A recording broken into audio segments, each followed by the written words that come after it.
Hola, muy buenos días a todos y bienvenidos a esta mesa redonda que hacemos junto con BNP Paribas Real Estate. Mi nombre es Jaime Luque y soy el director del Instituto de Real Estate Finance and Management de la Escuela de Negocios SCP Business School. Esta mesa redonda es, como he dicho, parte del acuerdo que tenemos con BNP Paribas Real Estate, será en español para nuestro público hispano. Hoy tenemos el placer de contar con tres ponentes excepcionales que van a tratar la temática de la vivienda residencial, las nuevas tendencias y nuevos usos. Dejarme primero presentar a Carolina Roca, directora general del Grupo Inmobiliario Roca y vicepresidenta de Asprima. Bienvenida y muchas gracias por estar con nosotros, Carolina. Gracias. Hola, muy buenos días, Jaime. Muchas gracias a vosotros por invitarme a participar en esta mesa.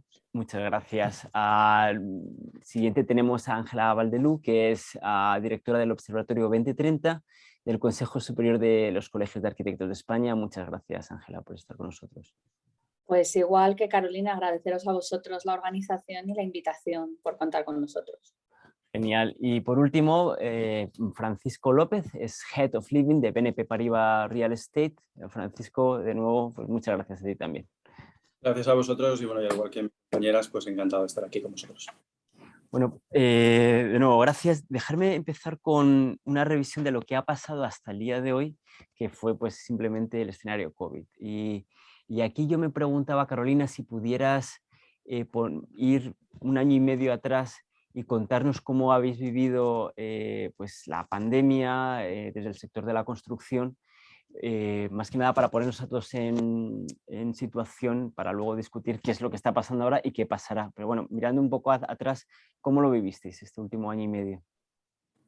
Pues a ver, la verdad es que en resumen podemos concluir que por una vez en la vida una de las crisis más o la crisis más fuerte, ¿no?, que ha azotado en este siglo a nivel mundial y global, pues no ha afectado al sector inmobiliario como el epicentro de los damnificados, ¿no?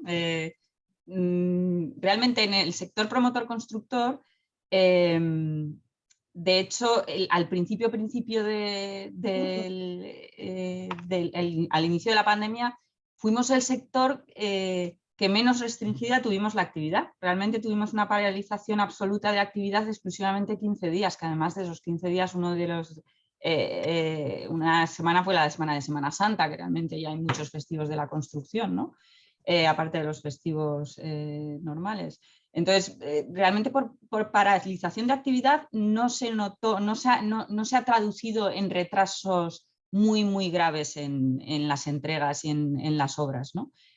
Otra cosa que nos preocupó muchísimo es implementar las medidas de seguridad en las obras, pero también, pues la verdad, las obras es un sitio donde fue fácil, son localizaciones donde fue fácil implementar todas las medidas de seguridad, a pesar de la escasez de EPIs y tal.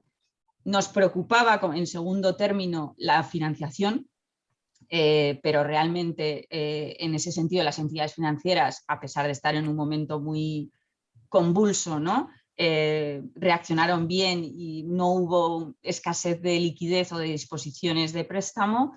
Y la tercera pata que más nos preocupaba de todas, más a medio largo plazo, era la situación global de nuestra demanda a la hora de escriturar todo lo que estaba en curso, ¿no? Que realmente éramos conscientes de que gran parte de la demanda había sufrido, bueno, pues había cambiado su solvencia. Había un porcentaje importante de gente en ERTE, de ceses de actividad de autónomos, que pues era un porcentaje pues en torno a un 30% de los contratos firmados. Y igualmente aquí las entidades financieras, la verdad es que han dado el do de pecho y no ha habido absolutamente ningún problema con las subrogaciones y han flexibilizado muchísimo sus criterios de riesgo a la hora de subrogar, porque si no se hubiera podido producir otra vez un déjà vu de lo que sucedió en el 2008, donde llega el momento de subrogar, no se subroga porque el cliente no se considera que no tiene la solvencia necesaria, nos volvemos a quedar los pisos sin escriturar y volvemos a sufrir la misma situación. Entonces yo la verdad es que el bagaje al final del año y medio, unido a que psicológicamente la demanda ha valorado o ha puesto en su justa medida la valoración de lo que es su vivienda, o sea, y por lo tanto la decisión de ahorro se ha ido más hacia la compra de vivienda o hacia la reforma de la vivienda o hacia criterios más volcados hacia la obra nueva, hacia la sostenibilidad, todo eso se ha notado. Luego, por lo tanto, el saldo no es en absoluto negativo. Lo que pasa es que estamos entrando en un último, o sea, bueno, espero que sea ya última etapa de la crisis sanitaria, ¿no? Luego ya tendremos que afrontar la siguiente crisis económica post-pandemia, pero que es el momento actual. Yo creo que estamos sufriendo más en los promotores constructores ahora que en ningún otro momento de la pandemia, ¿no? De la crisis sanitaria, que es la escasez de suministros, la subida de precios, la escasez de mano de obra y lo complejo que está siendo ahora entrar en costes para la producción de vivienda. He tenido un pequeño problema técnico y he perdido, pero veo que luego lo retomé a tiempo. Muchas gracias. Permíteme ahora seguir con Francisco, por favor. Desde tu punto de vista de consultora, que tenéis mucho expertise en tipos de activos en real estate, ¿qué activos viste los más perjudicados, las grandes oportunidades, y si es una visión acorde con lo que acaba de expresar Carolina? A ver, yo creo que tendremos que hacer una distinción entre lo que sería 2020 y 2021. Desde el inicio de COVID, lo que está claro es que aquellos sectores que estuvieron más afectados desde un punto de vista de inversión inmobiliaria eran aquellos que estaban más expuestos a la pandemia. Empezando por las oficinas, bueno, ¿cuál va a ser el potencial impacto del teletrabajo? Los hoteles, básicamente porque no había usuarios, y el retail en todas sus modalidades. Con lo cual, pues bueno, vimos que durante 2020 prácticamente, desde un punto de vista de transacciones, estos sectores estuvieron pues, prácticamente desaparecidos. Sí que es verdad que había un foco en operaciones, pues o se intentaba, de un perfil más valor añadido u oportunista, pero bueno, al final oferta-demanda no se cruzaron, con lo cual no hubo demasiado volumen de inversión. ¿Cuáles han sido los grandes segmentos que han sido los ganadores de este COVID? Bueno, primero, logística. Yo creo que todos coincidimos que el e-commerce literalmente está en boom, con lo cual ya no solo a raíz de COVID, sino que ya de cara incluso a los próximos años, pues espera que las necesidades desde un punto de vista de promoción de nuevas naves logísticas, pues todavía queda muchísimo por hacer. El segundo, el residencial. El residencial se ha convertido pues, en uno de los segmentos más resilientes, y de ahí también, bueno, lo que haremos después mención, que es el boom del Build to Rent. Y por último, pues bueno, dentro de lo que es el segmento retail, que ha sido uno de los grandes damnificados, pues el sector de los supermercados. La verdad es que el apetito inversor por invertir en este preciso segmento, pues la verdad es que es increíble. Bueno, a partir de 21, pues poco a poco vamos recuperando la normalidad, el volumen de inversión se va recuperando y diríamos que prácticamente todos los segmentos empiezan a estar ya a velocidad crucero. Con lo cual, pues bueno, yo creo que somos bastante positivos de cara a, sobre todo, el cierre de este año y más todavía para el año 22.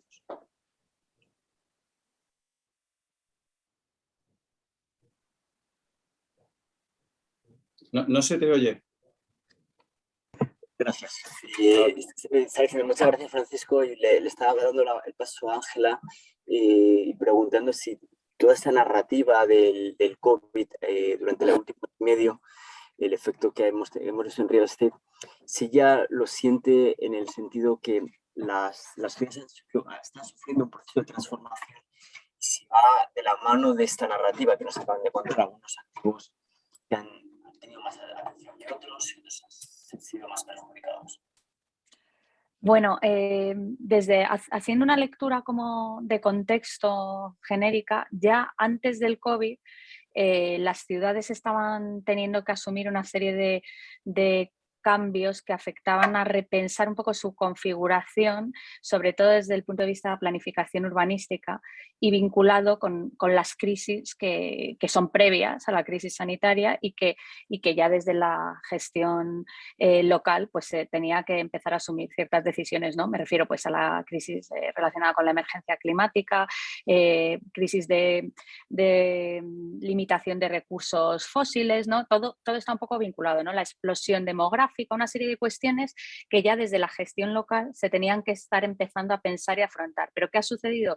Que con el contexto COVID todo esto se ha acentuado mucho más, por varias razones. Y cuando hablas en ámbitos de sostenibilidad, había cierto miedo que la crisis sanitaria le quitase la importancia de vida a todas esas acciones y medidas que se tenían que tomar pues, para hacer nuestras ciudades más resilientes, ¿no? Pero todo lo contrario. Por un lado, la población que ha estado confinada, hablo sobre todo en Europa, ¿no? Pongamos Europa, Estados Unidos, el mundo más occidental. La población que ha estado confinada, lo ha mencionado de soslayo también Carolina, ¿no? Ha sido más consciente de la importancia que tiene su vivienda, de la enorme trascendencia que tiene el espacio físico que habitamos y de un montón de impactos que ese espacio físico genera, no solo habitacionales y funcionales de uso, ¿no? Sino también en tu salud, en tu confort, en tu estrés. Es decir, que la vivienda tiene un impacto realmente real, un impacto real en tu bienestar, en la calidad de vida que tú desarrollas. Claro, al estar tanto tiempo confinado, pues se ha valorado la luz, se ha valorado la distribución, el espacio, eso, el confort, las condiciones de esa vivienda. Y eso hace que nos encontremos con una población mucho más receptiva a posibles cambios que van a mejorar esas condiciones de uso. Y además también se ha puesto mucho en valor el espacio público y cómo se utiliza ese espacio público, por la carencia que hemos tenido de él, ¿no? Por esa necesidad que hemos visto que tenemos de que ese espacio público sea de calidad, sea verde, que fomente el intercambio, la inclusión, una serie de valores que estaban ahí, pero que ahora pues encontramos que la gente es mucho más receptiva a que se afronten todas esas medidas. Y las ciudades, yo creo que las que ya tenían iniciado ese camino, pues sienten mucho más amparo, digamos, en reforzar esos discursos y en intensificar esas estrategias, digamos, de reformulación. Véase como ejemplo pues, la ciudad de los 15 minutos, ¿no? Formulada que alienta un poco esa ciudad de proximidad, ese repensar unas ciudades desde la concentración, redensificación, todo lo contrario de lo que fueron los desarrollos urbanísticos planteados desde el movimiento moderno, que apostaban por una segmentación, una zonificación de los usos, etcétera, y que son contraproducentes para otra serie de cuestiones como eso, como las emisiones, ¿no? Y ahora tenemos ante nosotros el reto de la descarbonización de nuestras ciudades y nuestro parque edificado. Así que en ese sentido, pues el COVID, dentro de todo lo malo que nos ha traído, nos ha hecho sentir vulnerables y también ahí pues ser mucho más activos a poner los medios para dejar de serlo menos. De acuerdo. No, y vamos a hablar de eso más en detalle más adelante. Siguiendo este hilo que ha iniciado Ángela, el diferente tipo de vivienda, una transformación, Francisco, yo me preguntaba si ahora mismo, a día de hoy, has visto un impacto entre la diferencia entre vivienda nueva y vivienda de segunda mano. Quizá a causa del COVID, ¿estáis viendo un impacto en la demanda, en la rentabilidad? A ver, yo creo que hemos de hacer una diferenciación entre dos aspectos. A ver, si lo que hablamos son de las zonas céntricas, de las ciudades donde pues, históricamente tenemos un parque de viviendas relativamente obsoleto, pues sí que es verdad que esa obra nueva ha ido marcando un diferencial que, bueno, ciertamente se ha ido incrementando pues, a lo largo de los últimos años. Por contra, si vamos a mirar nuevas zonas de desarrollo, donde entre los últimos 10-15 años pues, ha habido diferentes desarrollos y promociones, ese gap literalmente pues, ha sido muchísimo menor. ¿Cuál es una de las dudas que nos surgen? Pues bueno, si el deterioro del mercado laboral puede llegar a impactar también en el precio de la vivienda. Básicamente porque, bueno, sabemos que cada vez más pues, el nivel del esfuerzo que tiene que hacer la demanda para adquirir esta vivienda pues se va haciendo mayor, con lo cual, pues bueno, potencialmente esa oferta puede llegar a sufrir y no verse absorbida.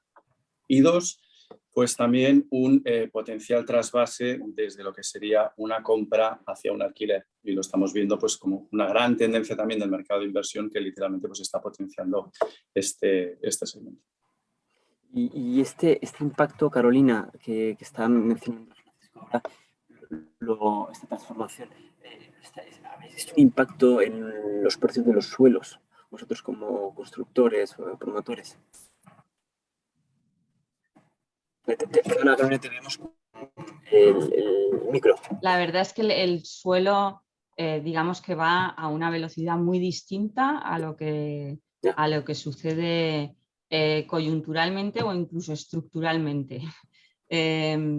La evolución que hemos visto de suelo es un encarecimiento de los precios del suelo. Cuando ya creíamos que 2018, 2019 podía ser un tope ya en los precios de suelo, que habían sufrido una escalada desde el año aproximadamente desde el 2015 hasta el 19, la realidad es que los precios del suelo no han cogido esa dinámica de estabilización, sino que han pasado a incrementarse. Pero la razón no es achacable al COVID. La razón de los incrementos de precio de suelo es que no se genera suelo. O sea, estamos en una situación en la que desde el año 2008 realmente la inversión en desarrollo de suelo está totalmente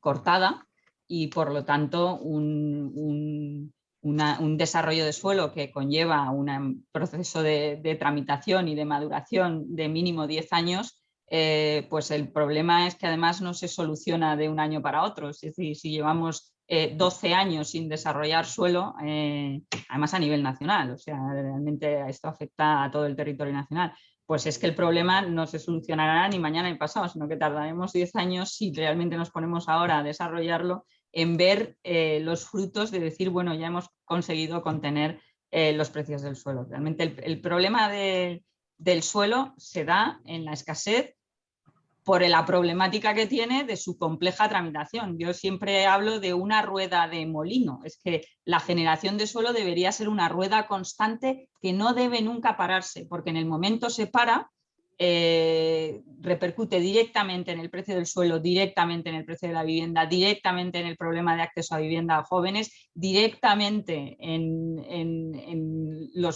la necesidad de trasvase a precios de alquiler por lo altos que son los precios de la vivienda obra nueva. Es decir, digamos que todo el procedimiento, todo el sector vivienda se ve afectado, y además es muy difícil retomarlo y recuperarlo. Yo en ese sentido creo que el COVID lo que ha hecho es agudizar más la situación en la que estábamos, porque si había escasez de suelo y llegamos a un momento en el que se reactiva la inversión, pues ante la escasez de la materia prima lo que sucede es que se encarece. Así es que realmente lo que tendríamos que poner sobre la mesa y las medidas que se tendrían que tomar para meter en vereda, ¿no?, el mercado de la vivienda, que se intenta meter en vereda mediante una ley de vivienda, pues es realmente el origen de todo es la actuación sobre el suelo. Hablaremos sobre eso. Es un poco paradójico que estamos en la España vacía. Se habla mucho de la España vacía, donde evidentemente hay un suelo que es muy abundante en las zonas que están poco pobladas y suelo muy escaso donde hay mayor concentración. Como en cualquier país, pero en España es bastante interesante ver los gráficos y los mapas, ¿no?, de densidad de población. Entonces, yo me preguntaba, Ángela, si estás viendo alguna transformación, o sea, una transformación más que nada, si podemos hacer una comparación entre ciudades y cómo están estas ciudades pequeñas versus ciudades grandes, desde el punto de vista de la escasez del suelo, y también todo esto englobado en el modelo urbano, del cual eres experta. Bueno, sí, a ver, el tema del atractivo que tienen las ciudades sobre la población no es un problema solo español, es un problema global.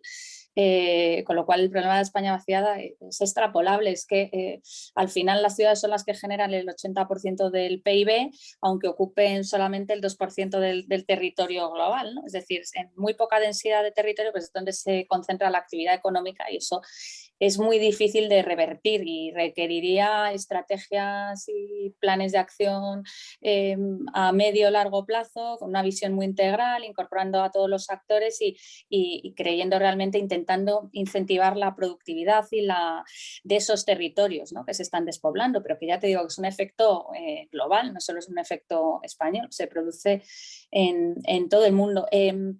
¿Eso que produce? Pues que también son esas ciudades de mayor atractivo las que generan mayor PIB, las que tienen más recursos, las que tienen más jóvenes, las que tienen más actividades, las que también invierten más en su modernización y las que están más actualizadas en ese sentido. Y en España, pues bueno, en Madrid sigue encabezando un poco esa transformación, como te digo, con compromisos previos que además se han visto reforzados también con la pandemia, porque la pandemia, hemos hablado antes de vivienda, pero claro, se nos ha planteado un panorama en el que se estaba poniendo en cuestión el modelo de trabajo, el modelo de consumo, el modelo, y eso en el modelo de movilidad, y todo eso reconfigura totalmente la planificación de nuestras ciudades, ¿no? Bilbao es otra ciudad muy comprometida que está asumiendo muchos cambios y muchas transformaciones vinculadas con estos compromisos. Valencia también es una de las ciudades que ha entrado en las misiones de las ciudades propuestas por la Comisión Europea, en la que va a haber 4 o 5 ciudades españolas que se comprometen a la neutralidad de emisiones en el 2050, y eso comporta un montón de actuaciones, eso sobre el parque edificado, sobre la movilidad, sobre el modelo urbano y sobre el modelo de convivencia y de movimiento de los propios ciudadanos, ¿no?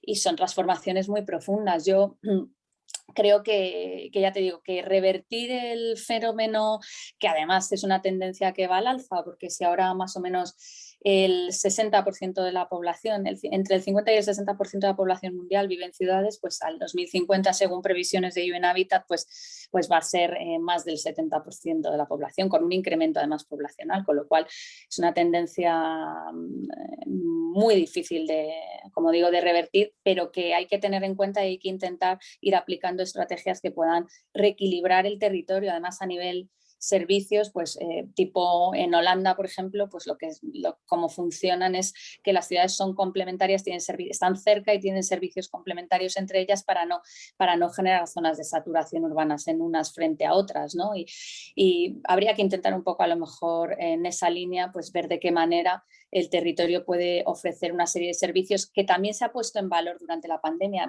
con el teletrabajo, que no sabemos si es una tendencia que se quedará, porque parece que otra vez volvemos al tráfico en Madrid y que todas las empresas vuelven a pedirles a sus trabajadores, me imagino relacionado con temas de productividad, que vuelvan, ¿no?, a los espacios físicos. Pero el teletrabajo, por ejemplo, produjo un boom de compra de vivienda en zonas fuera de las ciudades, fuera de los núcleos urbanos, como escapada. Entonces hay que poner en valor pues esos servicios y esas condiciones que pueden ofrecer otros entornos y encontrar su público, intentar ser atractivos para ese público.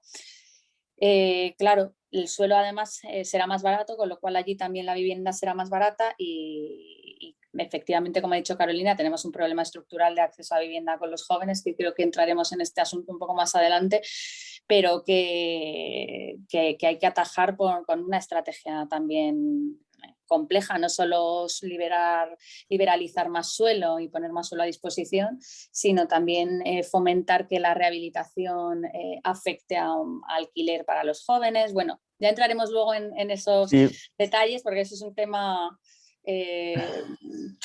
muy intenso y que además afecta también estructuralmente al problema de la natalidad, de la emancipación, está vinculado con el mercado laboral.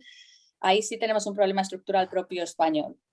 De hecho, vamos a hablar en un rato sobre ese tema y centrarnos en la vivienda en alquiler. Dentro de este último, o sea, hemos hablado de dónde venimos, estamos hablando ahora de dónde estamos y qué creemos que puede pasar un poco a nivel general. Francisco, el último punto que me gustaría tocar es el activo Build to Rent, que está relacionado con lo que acaba de decir Ángela, que es parte de estos activos está destinados a gente joven en alquiler. Es un activo que se conoce desde hace mucho tiempo en Estados Unidos, en Europa pues está dando muy fuerte ahora mismo. ¿Cuál es tu impresión sobre este activo en el sentido de transformación de las ciudades? Pues yo creo sinceramente que para España es una gran oportunidad. O sea, históricamente sabemos, y voy a dar 2 datos, que el 80% del parque de viviendas está en manos de privados, ¿vale? Y que desde un punto de vista de alquiler versus compra, en España solo el 22% de la población está de alquiler. Eso es una media del 30% en Europa y países como pueden ser, por ejemplo, Alemania, que está en los entornos del 75-80%. Con lo cual, pues bueno, habiendo una convergencia como la que esperamos en los próximos años, lo que está claro es que aquí hay pues, un gran potencial de desarrollo. Yo veo varios factores que van a hacer que el Build to Rent pues, literalmente explote en España. El primero es la profesionalización. Como decía antes, ¿no? Desde el momento que hay actores institucionales que están poniendo el foco en este perfil de inversión, nos va a permitir pues, la creación de un parque literalmente destinado a lo que es el alquiler. Es importante también que pensemos que este producto está diseñado desde el origen para el alquiler, con lo cual va a ser pues, un producto más eficiente, con digamos, una mejor estructura de costes, mejor gestión, con lo cual potencialmente esto se puede también trasladar en un alquiler incluso pues, más reducido del que podría llegar a haber en un mercado abierto. Es importante también porque nuestra sociedad, la sociedad española, pues está cambiando. Cada vez más yo diría que pues, toda la generación millennial está valorando cada vez más lo que es el uso versus lo que es la propiedad. También se valora pues, el hecho de tener una movilidad laboral. Y bueno, no nos hemos de olvidar, como decíamos anteriormente, que la dificultad de acceso a la financiación, pues bueno, hace que también haya un trasvase de la demanda desde lo que es la compra hacia el alquiler. Y por último, no menos importante, pues bueno, lo que decíamos antes, ¿no? Pues es un segmento de inversión resiliente, atractivo, que está dando pues unas rentabilidades aseguradas a lo largo del tiempo, que pueden variar en función de si es una ubicación más prime, que vamos a estar en torno de un 3,5-4, hasta los 5-7% que pueden dar ubicaciones más secundarias. Pero vamos, clarísimamente es un producto que tiene presente y sobre todo mejor futuro. Gracias. Bueno, nos movemos ahora hacia el tema de digitalización y lo que se conoce en inglés con las siglas de ESG, que son los factores ambientales, sociales y de gobierno corporativo. Me gustaría quizá empezar con Carolina y preguntarte, Carolina, si notas que existe un impacto sobre la rentabilidad y sobre la demanda de activos que tengan de alguna forma anexadas estas siglas de ESG en inglés. Carolina, estás en silencio. Yo creo que en esto hay que distinguir claramente la demanda final de nuestro producto, ¿no? O sea, la demanda directa que nos compra las viviendas. Con respecto a las familias que adquieren las viviendas, todavía no se nota que el factor eficiencia energética, sostenibilidad, marque una diferencia con respecto al precio. Es decir, a igualdad de precio sí, pero si me va a encarecer el producto, prefiero quedarme con el precio de serie, digamos.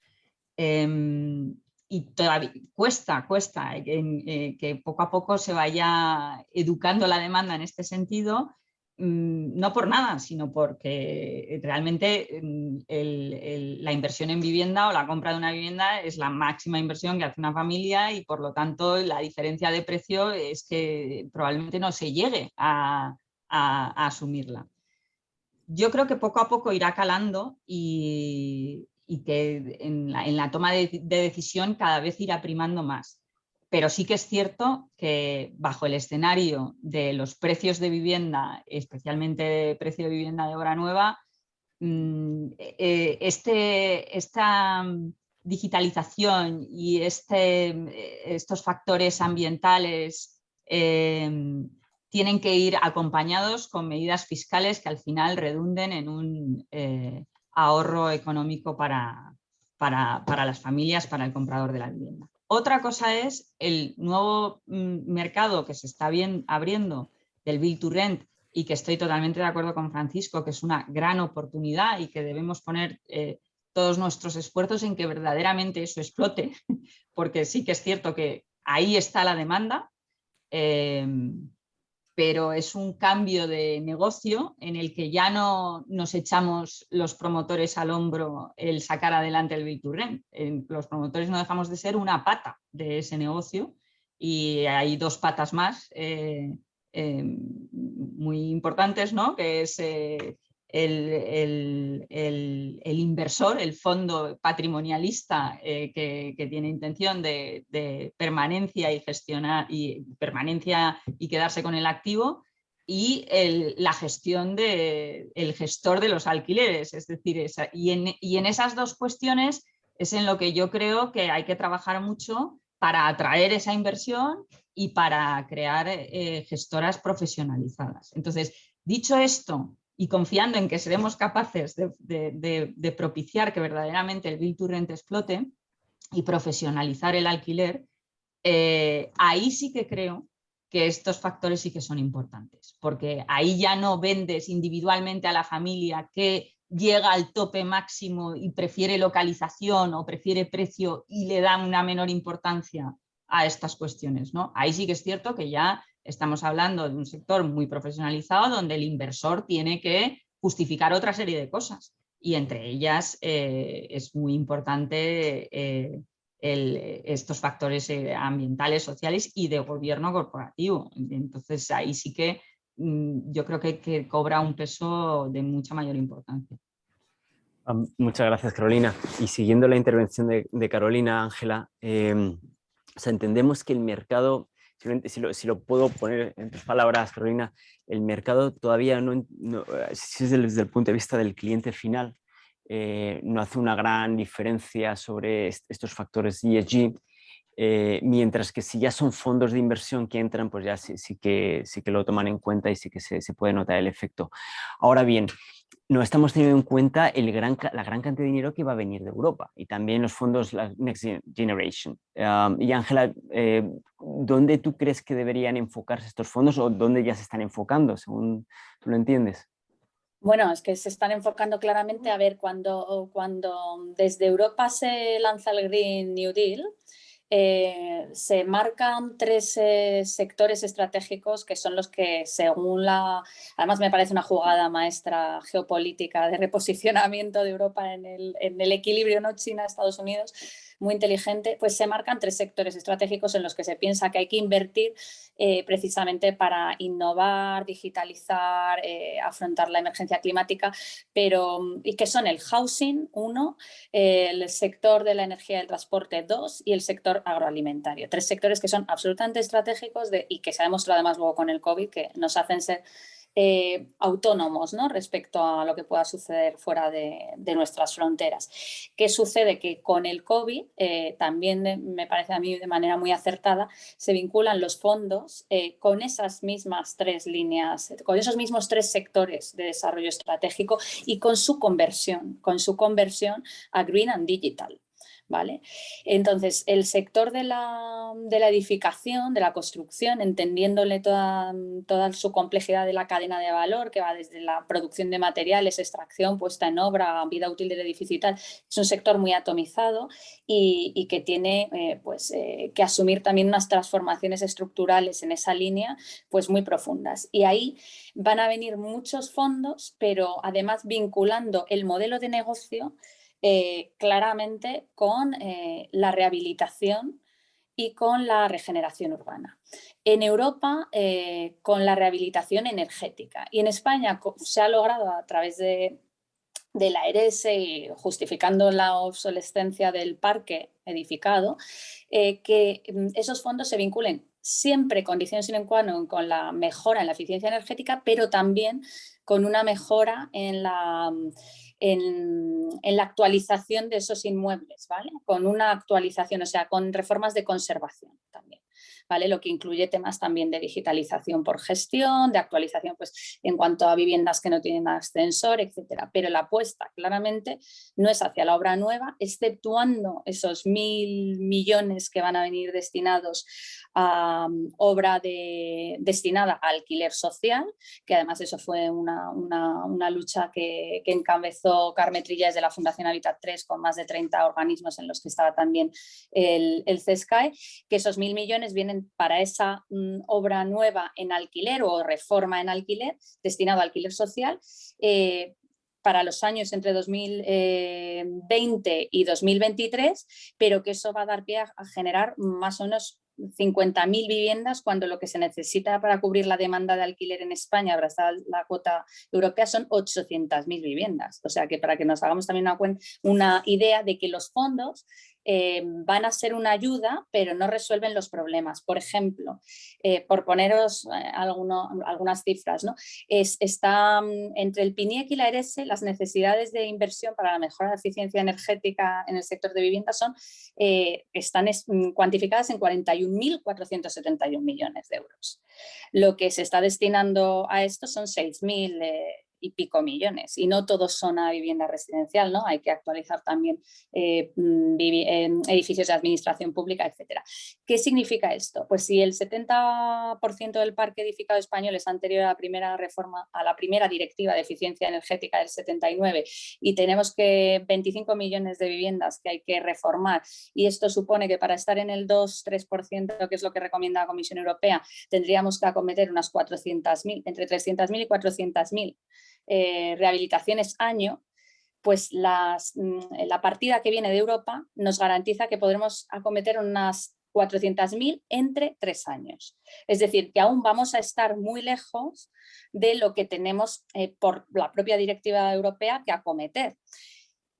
Hay muchos problemas, hay problemas de aplicación de gestión de licencias, de trámites burocráticos, de normativos relacionados con la ley de propiedad horizontal, etcétera, que se han intentado resolver algunos parcialmente también con el Real Decreto Ley, ¿no? Que se publicó, en el que se asignan las ayudas y en el que también se anticipan unas ayudas fiscales, unos incentivos fiscales que también tienen que movilizar. Porque otro de los problemas fundamentales es que en España no tenemos esa mentalidad, esa cultura de la reforma.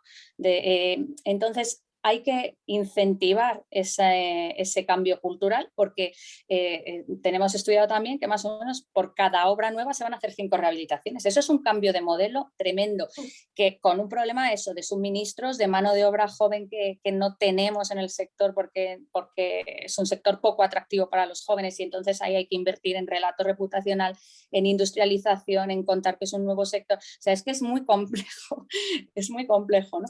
Pero, por ejemplo, desde el observatorio nosotros vamos a sacar el día 17, hacemos el acto de presentación, una guía ciudadana de impulso a la rehabilitación energética, porque hay que contar, pues eso, que rehabilitar, porque además con el clima que tenemos en España no se obtiene el retorno de la inversión solo por eficiencia energética, pues hay que contar que rehabilitar tu vivienda es una inversión porque los promedios de revalorización de tu inmueble frente a rehabilitado sin rehabilitar pues rondan el 10, el 13%, eso lo publicaremos. Hay que contar pues que mejora tu salud, que mejora tu confort, que mejora la vida útil de tu edificio, porque tengamos en cuenta que en España tenemos en este momento, en el 2050 vamos a tener el 34% de la población mayor de 65 años. De esto casi el 60% mujeres, ¿no? Pero una población muy envejecida que va a requerir que sus viviendas no solo se invierta en esa reforma para mejorar energéticamente, sino se mejore también funcionalmente. Problemas de accesibilidad, etcétera, que son gordísimos. Más de 2,5 millones de inmuebles no tienen ascensor y hay un montón de personas que no pueden salir solas a la calle. Bueno, estos son otros problemas, pero que me refiero a que las estrategias hay que verlas con esa integralidad para no ir parcheando, sino poder ofrecer soluciones que realmente aborden el problema pues con esa mirada integral, ¿no? No sé si quieres que me meta ahora con datos de alquiler, pero... Vamos a pasar, de hecho, es la siguiente sección en breve, pues, y de ahí te doy al paso. Muchas gracias por esta avalancha de datos que lo pone todo en contexto. De hecho, impresionante, Ángela. Gracias. Y Nada. ahora, Francisco, ¿cómo pones tú todo esto en contexto en el sentido de rentabilidad? Es tú experto en los mercados, el mercado residencial, va a venir todo este dinero que acaba de explicar Ángela, cómo se va a orientar. O sea, para un inversor, para la gente que está realmente en el mercado, ¿qué previsiones tienes? Pues yo creo sinceramente que va a ser un antes y un después. Y hago un paralelismo, por ejemplo, con el mercado de oficinas. Hace, grosso modo, 15 años, todo lo que era el tema de sostenibilidad, medio ambiente y demás, pues prácticamente no estaba en el radar ni de los promotores, ni de los inversores, incluso diría de los inquilinos. A día de hoy, literalmente es imposible plantear un nuevo proyecto de oficinas que desde el inicio ya no tenga en consideración estos aspectos, que tenga una certificación LEED, BREEAM y demás. Y básicamente porque los inquilinos te lo están solicitando. Creo sinceramente que en los próximos años en el mercado residencial va a pasar lo mismo. Como decía Carolina anteriormente, ¿no? A nivel de usuario, bien sea en compra, bien sea en alquiler, sobre todo si es un privado, todavía esa sensibilidad no se ha desarrollado o es relativamente incipiente. Desde un punto de vista de actor inmobiliario, de inversor, aquí ya sabemos, a día de hoy, que hay muchos inversores que dentro de su plan de inversión necesitan sí o sí que esa nueva promoción sea ESG compliant, ¿vale? Con lo cual, yo creo que vamos a asistir a una transformación del mercado y sobre todo en un sector como el nuestro, que yo diría que el sector residencial es muy tradicional, muy poco dado pues, a lo que es la innovación, pues bueno, le va a suponer literalmente que se tengan que meter las pilas, pues bueno, con temas de digitalización, con enfoques a una mayor industrialización, con un producto sostenible. Y bueno, al final todo esto va a redundar probablemente pues incluso en unas mejores rentabilidades. Pero vamos, en el medio plazo, clarísimamente, va a haber un cambio de mercado. Muy interesante. Gracias, Jaime, Francisco. Jaime, Sí, mira, Ángela, si me dejas sí. al hilo lo que ha dicho Francisco, de hecho, por primera vez desde su creación en 2020, los 5 primeros riesgos, los más importantes a largo plazo identificados en el Global Risk Report del World Economic Forum, respondieron a aspectos de ESG. Y vamos, en el sector desde luego de la inversión privada de los fondos, lo que están diciendo, se va a un panorama en el que no se va a entrar en activos donde no haya calificaciones y donde no haya certificaciones que garanticen esos criterios en todo el proceso. Incluso en la propia comisión se está valorando el que entre en el mercado de emisiones toda la cadena de valor de la construcción, es decir, la fabricación de los materiales, su transporte, etcétera. O sea que es un cambio de modelo muy profundo y aunque los ciudadanos no estén tan concienciados van a acabar teniendo que entrar porque ya te digo, es que vamos a estar obligados a descarbonizar nuestras ciudades porque es un compromiso al que nos hemos comprometido, digamos, como país dentro de la comisión. Así que va a haber que ponerse a ello. Está muy interesante. Además, hablando del sector de real estate, que es uno de los sectores más tradicionales que existen. Y que va a sufrir esta revolución y ya está sufriendo la revolución con otro tipo de tecnologías que se autodenominan como PropTech. Pasamos al mercado del alquiler, que eso también es un tema yo creo que es interesantísimo y más lo que está pasando ahora mismo en España. Me gustaría empezar con Carolina y poniendo el enfoque en la gente joven, la gente más desfavorecida, que quizá no tienen el dinero necesario para empezar y comprar su primera vivienda y tienen el mercado del alquiler enfrente y estamos viendo pues, que es poco asequible compartido con otros países. España es de los menos asequibles a nivel mundial y a mí me gustaría ver o entender cómo ves tú, Carolina, el futuro de la vivienda asequible en España. A ver, pues el futuro de la vivienda asequible lo veo complicado, pero siempre a mejor, porque peor no puede estar. Claro. O sea, realmente las políticas de vivienda han fracasado en estos últimos 10 años. A mí siempre me gusta poner en valor que los anteriores 40 años creo que las políticas de vivienda funcionaron relativamente bien. Es decir, niego la mayor cuando todo el mundo dice que siempre ha habido problema de acceso a vivienda en España y que es un problema que parece que no tiene solución porque lo tenemos de toda la vida. Yo creo que no, que ha habido durante 40 años se ha funcionado relativamente bien. con una producción media de 75.000 viviendas al año destinadas, o viviendas asequibles, ¿no? Que son 75.000 viviendas al año durante 40 años. Eso sin duda destensionaba el mercado, porque 75.000 familias de rentas medias o 75.000 jóvenes podían iniciar anualmente su proyecto de vida sin que fuera una losa absoluta la compra o la renta de alquiler de su vivienda, ¿no? Ahora, igual que he dicho que la inversión en generación de suelo se cortó y es muy difícil recuperarla, pues pasa exactamente lo mismo con el cumplimiento de objetivos de políticas de vivienda. La producción de vivienda asequible cayó un 95% y no se ha recuperado, así como la producción de vivienda libre cayó también un 95%, pero bueno, poco a poco se ha ido recuperando, aunque distamos mucho de la producción media asumible en el país, pues desde luego en vivienda asequible tenemos un grandísimo reto. Entonces, el Build to Rent se ve como una solución, el profesionalizar el mercado de alquiler. Lo que pasa es que cuando hablamos de Build to Rent, las operaciones que estamos viendo y que se están cruzando no es precisamente de vivienda o de rentas asequibles. Es decir, el gran reto y la grandísima dificultad es el producir vivienda de alquiler a precio asequible. Y en ese sentido, pues contamos ahora yo creo con tres cuestiones muy importantes. O sea, una es que somos un foco de atracción de inversión para ese tipo de activos, ¿no? Otra, que las administraciones están proclives a fomentar este tipo de producto, ¿no? El alquiler a precio asequible. Y la tercera son los fondos europeos, que como muy bien ha dicho Ángela, claro, yo con respecto a los fondos europeos se puede tomar la visión de que los fondos europeos están para implementarse directamente y el resultado sea del 100% de la inversión de esos fondos, o como yo creo que se han parido estos fondos en Europa, que es que tienen que ser un catalizador de atracción de inversión privada, ¿no? Porque es cierto que con los 1.000 millones asignados a la producción de vivienda en alquiler a precio asequible, pues si no se atrae inversión privada serán 20.000 viviendas. Ahora, si se atrae inversión privada de 1 a 5, que es el ratio que se espera que se atraiga, pues pasamos a las 300.000 viviendas. Lo que pasa es que hay que atraer al inversor, hay que conseguir que esa colaboración público-privada sea viable y que el inversor saque rentabilidades haciendo este tipo de producto, ¿no?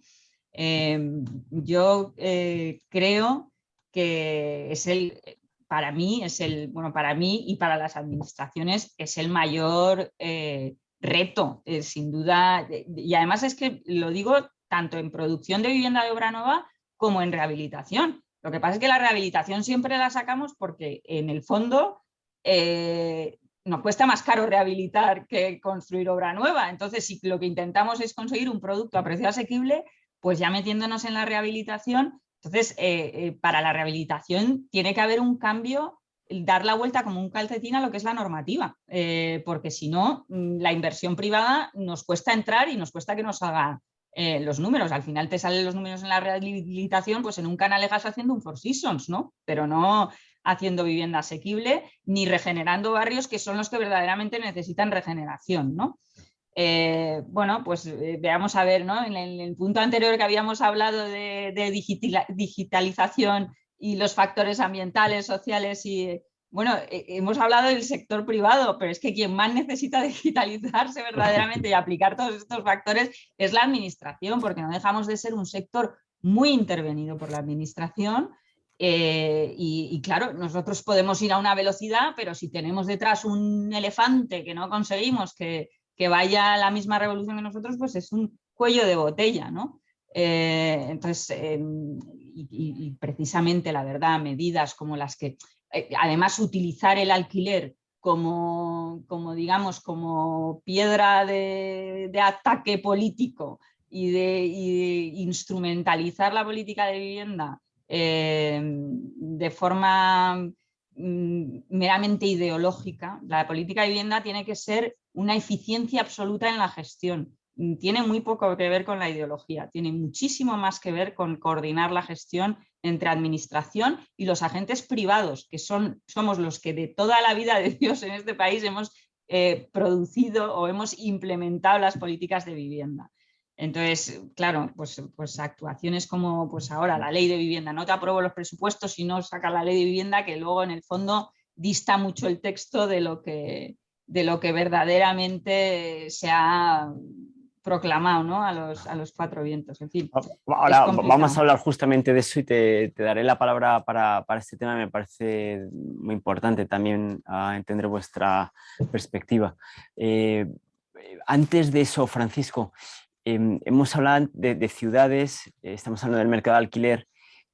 ¿Tú ves alguna diferencia entre ciudades pequeñas y ciudades grandes en lo que respecta al acceso de los jóvenes y de gente con menos poder asequible al alquiler?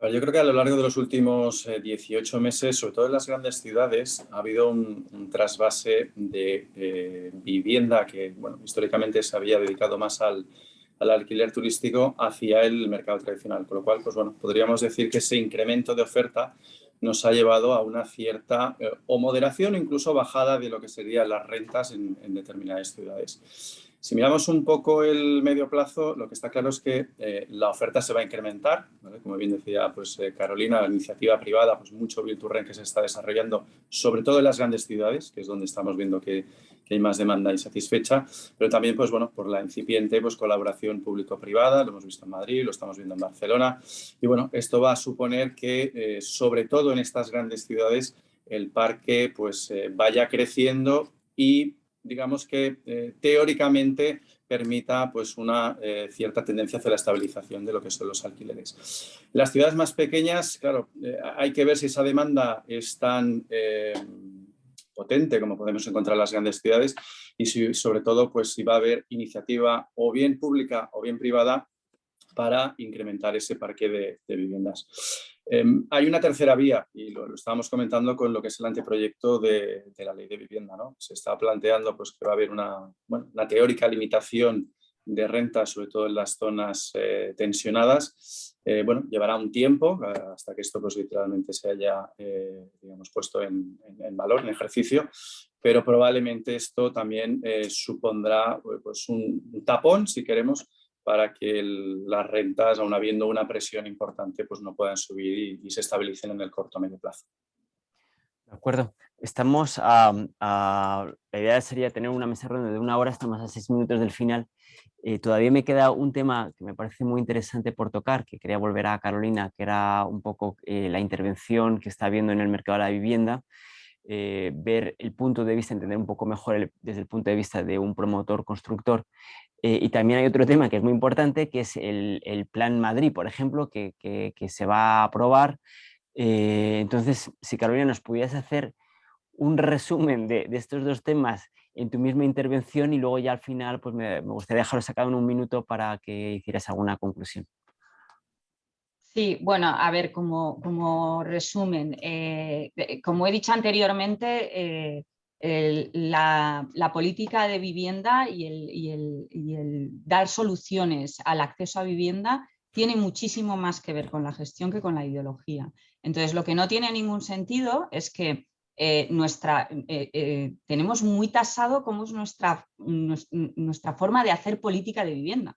Nuestra forma de hacer política de vivienda en democracia siempre ha sido la misma, que es cargar mucho las tintas en la generación de suelo. Es decir, cuando se desarrolla el suelo es cuando verdaderamente el promotor, y al final se traduce en lo que paga la familia por la vivienda libre, es donde el promotor tiene un inmenso gravamen a través de las cesiones municipales del 10%, supramunicipales del 15% y las reservas de suelo destinado a vivienda asequible, que ha sido hasta hace escasos años del 50%, luego se rebajó al 30%. Es decir, que de cada metro cuadrado que desarrollábamos los promotores de suelo, teníamos en forma de cesiones y de reservas unos gravámenes tremendos que al final cargábamos sobre el precio final del producto que sí que podíamos comercializar, ¿no? Que era la vivienda libre. Es decir, que los compradores de vivienda libre durante estos últimos 40 años son los que han estado financiando las políticas de vivienda con una serie de cesiones de suelo para que se pudiera promover y construir vivienda a precios asequibles, porque realmente uno de los factores más costosos en la producción de vivienda es la materia prima, que es el suelo. Entonces, realmente lo que no se puede hacer es, si esas son las reglas del juego, si ya has pasado por unos gravámenes francamente sociales, porque ningún país europeo tiene tal carga social destinada a su política de vivienda en lo que es el desarrollo y la generación de suelo. Si ya has pasado por eso, no puede ser que el fracaso de las distintas administraciones públicas, o sea, porque la gestión en vivienda la tienen las comunidades autónomas y son de todos los signos políticos han hecho bacarra. El haber fracasado en estos últimos 10 años y haber creado esa tensión de no tener vivienda a precio asequible en el mercado para satisfacer esa demanda de primer acceso, lo que no puedes hacer es, pues ahora entonces he fracasado aquí, vuelvo a intervenir la vivienda libre y vuelvo a limitar precios, ¿no? Porque no tiene ningún sentido, rompes totalmente el equilibrio de lo que es una gestión de política de vivienda. Entonces, en ese sentido, yo lo que echo de menos en lo que es la ley de vivienda es un poco de coherencia y de sentido común. La vivienda, insisto, es gestión y esta ley debería ser muchísimo más técnica y jurídica que lo que es, que realmente lees el articulado y parece primero de derecho natural, ¿no? O sea, te están diciendo conceptos de lo que es la vivienda y no bajar a la cuestión importante, que es la gestión y articular un marco jurídico económico que propicie la posibilidad de hacer vivienda y poner en el mercado vivienda a precio asequible. Eso por un lado. Y luego por el lado del Plan General de Ordenación Urbana de Madrid, la verdad es que... Un poco en modo resumen, Carolina, porque nos vamos sí, de la hora. Nada, termino. La persona que os interrumpe. Termino diciendo que la verdad es que, bueno, es una luz de esperanza, ¿no? Porque el Plan General de Ordenación Urbana, y además no afecta solo al sector inmobiliario, afecta a todos los sectores económicos de una ciudad, un Plan General de Ordenación Urbana, a todos. Entonces, en Madrid, concretamente, pues llevábamos con el mismo plan desde el 97. La sociedad ha cambiado brutalmente y las actividades económicas desde el 97. Es que hay muchísimas actividades que ni se imaginaban que pudieran existir en el año 97. Bien, pues la verdad es que modificar un plan general es muy complicado. Ha habido varios intentos, se ha trabajado muchísimo en ello, en la ciudad de Madrid, en otras ciudades también, pero en la ciudad de Madrid concretamente, ha habido intentos que han estado cerca de una revisión de plan general. Bueno, pues la verdad es que se ha llegado a la conclusión de que hacerlo vía revisión plan general es harto complicado porque no entra en una legislatura y se ha ido por una modificación puntual de las normas urbanísticas, pero se ha hecho un trabajo valiente en este avance, ¿vale? Se ha publicado el avance al que se espera que hagamos sugerencias todos los sectores, que además están muy abiertos a las sugerencias que hagamos, y es un avance muy flexibilizador y muy posibilista para activar todas las actividades económicas y regular aquellas actividades que no estaban, estaban no reguladas, no prohibidas, pero que no existían anteriormente. Y yo creo que debemos trabajar todos mucho ahora en el avance con las sugerencias, luego cuando se publique y lleguemos a periodo de alegaciones, en las alegaciones involucrarnos todos los sectores para crearnos un marco jurídico urbanístico que propicie pues todas las actividades económicas, especialmente en tema de movilidad y en tema de rehabilitación, es que es fundamental. Muchas gracias. Bueno, vamos a ver, nos quedan 3 minutos literales, entonces lo que me gustaría hacer es daros un minuto a cada uno para que expusierais de alguna forma vuestras conclusiones respecto a todo lo que hemos hablado, que es muy quizá variado, pero cada uno de vosotros tiene una experiencia, yo creo que complementaria. Entonces, si os parece, empezamos por Ángela. Ángela, ¿cómo resumirías tú tus aportaciones? Es muy difícil resumir. Claro, encima un minuto. Pero sí que es verdad que yo voy a insistir en lo que está diciendo Carolina, que la política de vivienda, aunque se llame política de vivienda, no se puede politizar. La política de vivienda tiene que ser una gestión eficacísima, basado en un análisis además muy riguroso y muy técnico de cada contexto. Y voy a dar unos datos, porque me gusta a mí además contrastar lo que digo con datos, ¿no? Con datos de finales de 2020, solo el 17,3% de nuestros jóvenes entre 16 y 29 años viven fuera de casa de sus padres. Este porcentaje es el más bajo de Europa y el peor desde el año 99. ¿Y qué nos indica? Pues nos indica que hay un retraso en la edad de procreación, con el consiguiente menor número de hijos, que es otra derivada además estructural tremenda con consecuencias en las pensiones, etcétera, ¿no? Según el informe de 2020 del Observatorio de la Emancipación, que elabora el Consejo de la Juventud de España, en el tramo de 16 a 29 años solo el 33,5% están ocupados y de estos solo el 49% lo está con contratos temporales y el 23% solo a tiempo parcial. ¿Qué sacamos de aquí? Pues que el problema de la vivienda tiene además una relación directa con el mercado laboral. Es decir, no se puede tampoco plantear una ley de vivienda sin tener en cuenta las condiciones del mercado laboral y las condiciones de accesibilidad de las personas, ¿no? Los precios medios actuales resultan disuasorios y los jóvenes deberían dedicar el 92,9% de sus ingresos al pago de la renta, pero incluso también en un hogar con dos miembros con ingresos deberían destinar el pago del 47,5% de sus ingresos.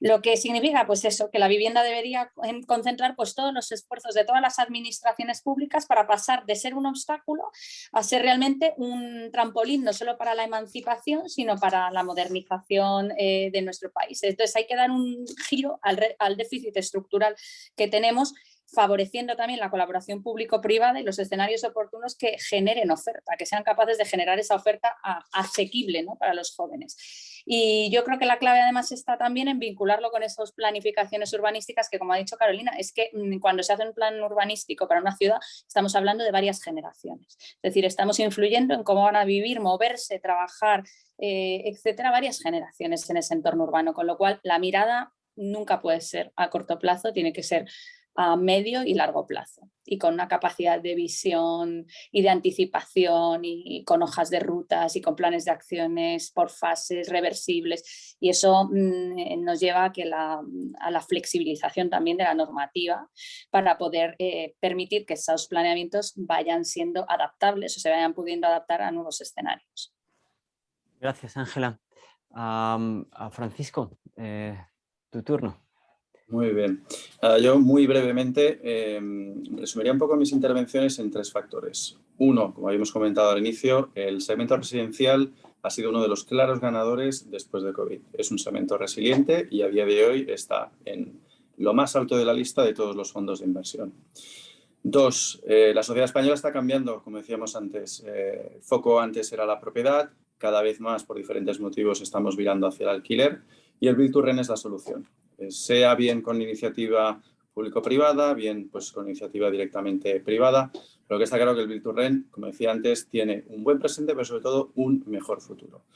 Y por último, bueno, los criterios ESG, lo que comentábamos anteriormente. El ESG creo sinceramente que va a cambiar el sector. Un sector muy tradicional y lo va a tener que convertir en un sector donde va a tener que apostar por la innovación y donde literalmente pues todos los inversores van a empujarlo hacia esa dirección. Gracias, Carolina. ¿Alguna última nota?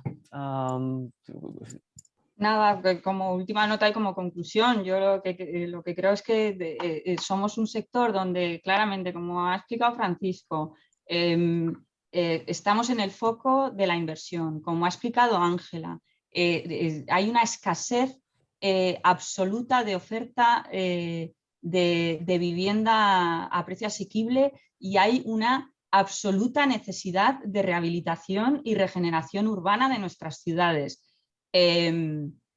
Además, tenemos una tasa de paro altísima, con lo que podríamos reconducir y reabsorber gran cantidad de desempleo proveniente a lo mejor de otros sectores que han sufrido más la crisis sanitaria. y encima vienen unos fondos europeos que, como bien ha explicado Ángela, uno de los objetivos es este.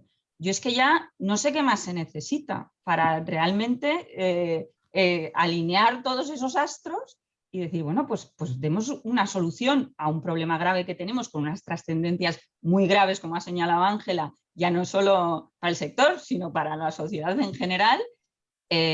Alineemos todos esos astros y pongámonos, remanguémonos. Entonces yo digo que el sector privado tenemos que tomárnoslo muy en serio y tenemos grandísimos retos. El principal reto es que el tejido productivo lo destruimos y recuperar un tejido productivo vemos que está resultando muy complicado. La industrialización, la mano de obra, la digitalización, pero bueno, yo creo que nos pondremos a ello y haremos todo el esfuerzo posible para atraer esa inversión y pero claro, necesitamos una colaboración absoluta de las administraciones públicas y sería una pena dejar pasar esto, sería una pena que esto fuera como un déjà vu de bienvenido Mr. Marshall, ¿no? Y que pasen ya solo quedan 5 años de estos fondos y no aprovechemos para hacer verdaderamente un cambio estructural del sector, ¿no? Y llegar a esas 300.000 viviendas anuales rehabilitadas al año y llegar a la producción de las 100.000, 150.000 viviendas asequibles en alquiler, en venta, pero asequibles. En fin, yo creo que es el momento y sería una lástima dejarlo pasar. Bueno, pues muchas gracias. Yo creo que lo que necesitábamos a día de hoy era esta mesa redonda. Me ha quedado como representante de la audiencia, me ha quedado todo muy claro. Os quiero agradecer de corazón vuestro tiempo, sinceridad, consejos. Es un tema importantísimo que afecta pues, a la población en general y pues nunca está de más poner diferentes perspectivas, una mesa redonda. Los mensajes han sido clarísimos, por lo tanto enhorabuena a cada uno de vosotros. Me despido de cada uno de vosotros nombrándoos Carolina Roca, directora general del Grupo Inmobiliario Roca y vicepresidente de Asprima. Mil gracias por estar con nosotros hoy. Bueno, gracias a vosotros, ha sido un placer, ¿eh? Ángela Valdelú, directora del Observatorio 2030 del Consejo Superior de los Colegios de Arquitectos de España. Mil gracias también a ti. Gracias, Jaime, y enhorabuena también a mis compis de mesa, que fíjate, somos distintos y complementarios, pero estamos todos muy de acuerdo, o sea, que lo que ha dicho Carolina, remangarse y a ver si convertimos estos fondos en una oportunidad real. Exacto. Y Francisco López, Head of Living de BNP Paribas Real Estate, también mil gracias a ti por estar con nosotros hoy. Gracias a vosotros, ha sido un placer y como decían mis compañeras, yo creo que ha sido una mesa muy, muy diversa y vamos, hemos podido cubrir bien, yo creo que todos los aspectos del tema. Muy bien, bueno, lo he disfrutado muchísimo, gracias a todos, la audiencia que está detrás y esto se difundirá en redes sociales hoy viernes antes de un gran puente, por lo tanto la gente tendrá algo que ver durante el puente. Gracias, hasta luego.